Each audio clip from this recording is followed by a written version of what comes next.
दोस्तों, एक देश के टैंक्स दूसरे देश के अंदर घुस चुके हैं, घर खाली हो चुके हैं, शहरों में सिर्फ गन फायर की आवाज आ रही है और हजारों लोग अपना सब कुछ छोड़कर भाग रहे हैं। ये कोई मूवी का सीन नहीं है, ये है आज का साउथ लेबनान। और सबसे डेंजरस बात, ये सिर्फ इजराइल वर्सेस हिजबुल्ला नहीं है, इसके पीछे एक और बड़ा प्लेयर खड़ा है, ईरान। तो क्या ये सिर्फ एक बॉर्डर कन्फ्लिक्ट है या फिर मिडिल ईस्ट एक और बड़ी जंग की तरफ बढ़ रहा है? इजराइल और लेबनान का कन्फ्लिक्ट नया नहीं है, लेकिन हिजबुल्ला का रोल इसमें सबसे इंपॉर्टेंट है। हिजबुल्ला कोई नॉर्मल मिलिटेंट ग्रुप नहीं है, ये एक ट्रेंड, फंडेड और पॉलिटिकली स्ट्रॉन्ग ऑर्गेनाइजेशन है जिसे ईरान का फुल सपोर्ट मिलता है। सालों से हिजबुल्ला इजराइल के नॉर्दर्न बॉर्डर पर एक्टिव है और इजराइल के लिए ये एक कांस्टेंट थ्रेट रहा है। सिचुएशन तब एस्केलेट हुई जब इजराइल ने ईरान के सुप्रीम लीडर को टारगेट किया और उसके बाद हिजबुल्ला ने रिटेलिएशन शुरू किया, rocket attacks, drone strikes, border पर कांस्टेंट प्रेशर। और फिर इजराइल ने डिसाइड किया अब सिर्फ एयर स्ट्राइक से काम नहीं चलेगा। इजराइल ने अपने मरकावा टैंक्स को साउथ लेबनान के अंदर पुश कर दिया, यानी वॉर अब ऑफिशियली ग्राउंड पर आ चुका है। नकोरा, देबेल, कोजा, ताइबे, एक के बाद एक विलेजेस में इजरायली फोर्सेस घुस रही है। यूएन पीस कीपर्स तक को बंकर में जाना पड़ा क्योंकि फायरिंग इतनी इंटेंस हो गई थी। बिल्डिंग्स हिट हो रही है, व्हीकल्स डिस्ट्रॉय हो रहे हैं और सिविलियंस वो ऑलरेडी भाग चुके हैं। एस्टिमेट है कि 12 लाख से ज्यादा लेबनीज लोग अपने घर छोड़ चुके हैं। सोचो, एक पूरा रीजन ऑलमोस्ट एम्प्टी हो गया है। अब यहाँ ट्विस्ट आता है, इजराइल ने क्लेम किया है कि उसने 700 हिजबुल्ला फाइटर्स को एलिमिनेट कर दिया है, लेकिन हिजबुल्ला ने भी सीधा जवाब दिया। उन्होंने क्लेम किया कि उन्होंने 20 इजरायली टैंक्स को डिसेबल या डिस्ट्रॉय कर दिया है। कैसे? Gorilla tactics, portable anti tank missiles जैसे रशियन कॉर्नेट और ईरानियन अल्मास मिसाइल्स, यानी एक तरफ एडवांस्ड आर्मी, दूसरी तरफ smart tactics. Hezbollah direct frontal war नहीं लड़ रहा, वो hit and run strategy use कर रहा है, हिडन पोजीशंस, सडन अटैक्स और फिर डिसअपियर। ये स्टाइल वियतनाम वॉर और अफगानिस्तान जैसा है, जहां पावरफुल आर्मीज को भी स्ट्रगल करना पड़ता है।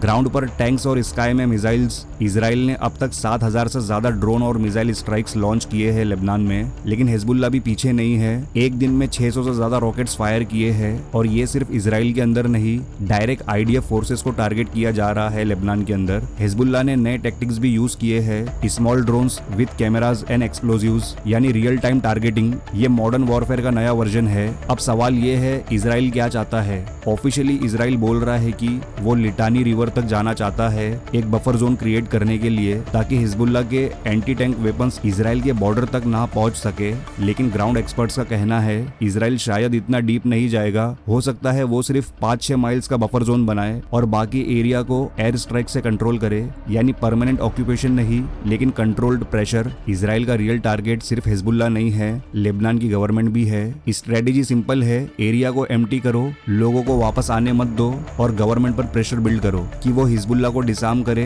यानी वॉर सिर्फ मिलिट्री नहीं, पॉलिटिकल भी है। और यहाँ ईरान का रोल और क्लियर हो जाता है क्योंकि हिजबुल्ला ईरान का प्रॉक्सी है। अगर हिजबुल्ला वीक होता है तो ईरान का रीजनल इन्फ्लुएंस वीक होता है। यहाँ एक चीज क्लियर समझ लो, ईरान डायरेक्टली बैटलफील्ड पर नहीं है, लेकिन इनडायरेक्टली हर जगह फंडिंग, वेपन्स, ट्रेनिंग सब हिजबुल्ला को ईरान से मिलता है। और इसी वजह से इजराइल का लेबनान ऑपरेशन एक्चुअली ईरान के अगेंस्ट एक इनडायरेक्ट वॉर है। ईरान भी चुप नहीं बैठा है, वो कंटिन्यूसली अपने अलाइज को सपोर्ट कर रहा है और पैरेलल डिप्लोमेसी भी चल रही है, यानी एक तरफ वॉर, दूसरी तरफ टॉक्स। इस वॉर का इम्पैक्ट सिर्फ इजराइल लेबनान तक लिमिटेड नहीं है। मिडिल ईस्ट ऑलरेडी अनस्टेबल हो चुका है, ऑयल रूट्स रिस्क में है, फ्लाइट्स कैंसिल हो रही है, मार्केट्स रिएक्ट कर रहे हैं और सबसे बड़ा रिस्क एस्केलेशन। अगर ईरान डायरेक्टली इन्वॉल्व हो गया तो ये कॉन्फ्लिक्ट रीजनल वॉर बन सकता है और अगर यूएस भी फुल्ली एंटर करता है तो सिचुएशन ग्लोबल हो सकती है। इंडिया के लिए ये सिचुएशन काफी सेंसिटिव है। सबसे पहला इम्पैक्ट ऑयल। मिडिल ईस्ट में तो ऑलरेडी कॉन्फ्लिक्ट चल रहा है, अगर मिडिल ईस्ट में चीजें और अनस्टेबल होती है तो ऑयल प्राइसेस और ऊपर जाएंगे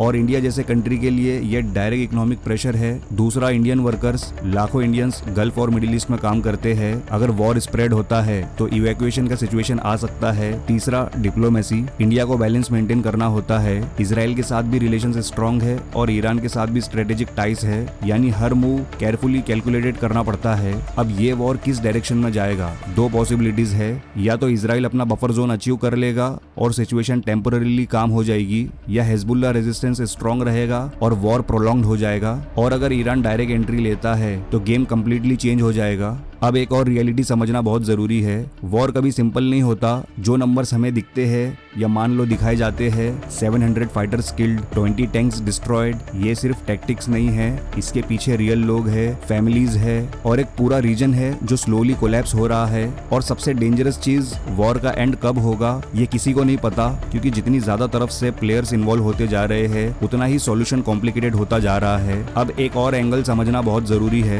जो सरफेस पर दिख नहीं रहा। ये जो साउथ लेबनान का रीजन है ना, ये ज्योग्राफी के हिसाब से हिजबुल्लाह के लिए परफेक्ट बैटलफील्ड है। Mountains, narrow roads, small villages, यहाँ टैंक्स का मूवमेंट इजी नहीं होता और इसीलिए हिजबुल्लाह गोरिल्ला टैक्टिक्स यूज कर रहा है। वो डायरेक्ट फाइट अवॉइड करता है, लेकिन जब अटैक करता है तो मैक्सिमम डैमेज करता है और फिर इंस्टेंटली गायब हो जाता है। इसलिए इजराइल के लिए ये मिशन सिंपल नहीं है। एयर सुपीरियोरिटी होने के बाद भी ग्राउंड वॉर अनप्रेडिक्टेबल हो जाता है। दूसरा एंगल, सिविलियन क्राइसिस। जब 12 लाख लोग अपना घर छोड़ देते हैं तो वो सिर्फ नंबर्स नहीं होते, वो एक ह्यूमैनिटेरियन डिजास्टर होता है। Food shortage, medical crisis, refugee camps और लॉन्ग टर्म इंस्टेबिलिटी। और हिस्ट्री यही बताती है जब एक रीजन इतना अनस्टेबल हो जाता है तो वहां से नए कॉन्फ्लिक्ट्स जन्म लेते हैं। तीसरा एंगल, हिजबुल्लाह का माइंडसेट। हिजबुल्लाह के फाइटर्स कन्वेंशनल आर्मी नहीं है, वो आइडियोलॉजी से ड्रिवन है। उनके लिए ये सिर्फ वॉर नहीं है, ये रेजिस्टेंस है और इसी वजह से वो लॉन्ग वॉर के लिए प्रिपेयर्ड होते हैं। जहां नॉर्मल आर्मी थक जाती है वहां गोरिल्ला फाइटर्स और एग्रेसिव हो जाते हैं। चौथा एंगल, इजराइल का कैलकुलेशन। इजराइल क्विक विक्ट्री चाहता है लेकिन वो अपने सोल्जर्स को डीप कॉन्फ्लिक्ट में नहीं फंसाना चाहता, इसलिए वो हाइब्रिड स्ट्रेटजी यूज कर रहा है। थोड़ा ग्राउंड कंट्रोल, ज्यादा एयर स्ट्राइक्स और कंटिन्यूस प्रेशर। पांचवा एंगल, एस्केलेशन चेन। अगर हिजबुल्लाह ज्यादा एग्रेसिव होता है तो इजराइल रिस्पॉन्स और स्ट्रॉन्ग करेगा। अगर इजराइल एस्केलेशन बढ़ाता है तो ईरान इनडायरेक्टली और सपोर्ट करेगा और अगर ईरान का इन्वॉल्वमेंट बढ़ा तो यूएस की एंट्री ऑलमोस्ट सर्टन हो जाएगी। यानी ये एक डोमिनो इफेक्ट है, एक मूव और पूरी चेन रिएक्शन स्टार्ट। और इसीलिए एक्सपर्ट्स इस सिचुएशन को डेंजरस बोल रहे हैं, क्योंकि ये वॉर कंट्रोल में दिख रहा है लेकिन अंदर से अनस्टेबल है और जब वॉर अनस्टेबल होता है तो वो कभी भी एक्सप्लोड कर सकता है। अब एक और क्रिटिकल लेयर समझना बहुत जरूरी है, इंफॉर्मेशन वॉर। आज के टाइम में सिर्फ बैटलफील्ड पर जीतना इंपॉर्टेंट नहीं है, नैरेटिव कंट्रोल करना भी उतना ही जरूरी है। इजराइल अपने नंबर्स दिखाता है, 700 फाइटर्स एलिमिनेट किए, सक्सेसफुल स्ट्राइक्स, स्ट्रेटेजिक गेम्स। दूसरी तरफ हिजबुल्लाह अपनी सक्सेस हाईलाइट करता है, 20 टैंक्स डिस्ट्रॉय किए, हैवी रेजिस्टेंस, स्ट्रॉन्ग रिटेलिएशन। दोनों साइड्स अपनी विक्ट्री स्टोरी बिल्ड कर रहे हैं, क्योंकि ग्लोबल परसेप्शन मैटर करता है। अगर दुनिया को लगे कि एक साइड जीत रही है तो डिप्लोमेटिक सपोर्ट भी उस तरफ से शिफ्ट होने लगता है और इसीलिए मीडिया भी एक बैटलफील्ड बन चुका है। हर वीडियो, हर रिपोर्ट, हर स्टेटमेंट एक स्ट्रेटेजी का पार्ट होता है। दूसरा एंगल, फटीग। लॉन्ग वॉर का सबसे बड़ा इफेक्ट होता है एग्जॉशन। सोल्जर्स फिजिकली थक जाते हैं, कंट्रीज इकोनॉमिकली स्ट्रेन हो जाती है और पब्लिक इमोशनली ड्रेन हो जाती है। अगर ये वॉर लंबा चलता है तो प्रेशर सिर्फ बैटलफील्ड पर नहीं, हर लेवल पर बिल्ड होगा। और तीसरा एंगल, अनप्रेडिक्टेबिलिटी। ये वॉर अब लीनियर नहीं रहा, यहाँ हर दिन एक नया ट्विस्ट आ सकता है, एक अनएक्सपेक्टेड अटैक, एक सडन सीज फायर या एक थर्ड कंट्री का एंट्री। और इसी वजह से एक्सपर्ट्स इस सिचुएशन को वोलेटाइल बोल रहे हैं, यानी कुछ भी कभी भी बदल सकता है। हिस्ट्री हमें एक चीज सिखाती है, जब टैंक्स बॉर्डर्स क्रॉस करते हैं तब वॉर सिर्फ लैंड पर नहीं होता, वो पॉलिटिक्स, इकोनॉमी और ग्लोबल पावर बैलेंस सब कुछ चेंज कर देता है। आज साउथ लेबनान में जो हो रहा है वो सिर्फ एक लोकल कॉन्फ्लिक्ट नहीं है, ये एक सिग्नल है कि मिडिल ईस्ट एक और बड़े स्टॉर्म के एड्ज पर खड़ा है। और अगर ये तूफान पूरी तरह से आया तो इसका इम्पैक्ट सिर्फ एक रीजन तक लिमिटेड नहीं रहेगा, पूरा वर्ल्ड फील करेगा। तो दोस्तों, इस बारे में आपकी क्या राय है नीचे कमेंट सेक्शन में जरूर बताएं और ये वीडियो अच्छा लगा हो तो लाइक और शेयर जरूर करना। और अगर इस चैनल पर पहली बार आए हो तो वर्ल्ड डायनामिक्स को सब्सक्राइब जरूर करें। ऐसे ही जियोपॉलिटिकल वीडियोस की नोटिफिकेशंस पहले पाने के लिए। तो मिलते हैं नेक्स्ट वीडियो में एक नए टॉपिक के साथ। Good bye.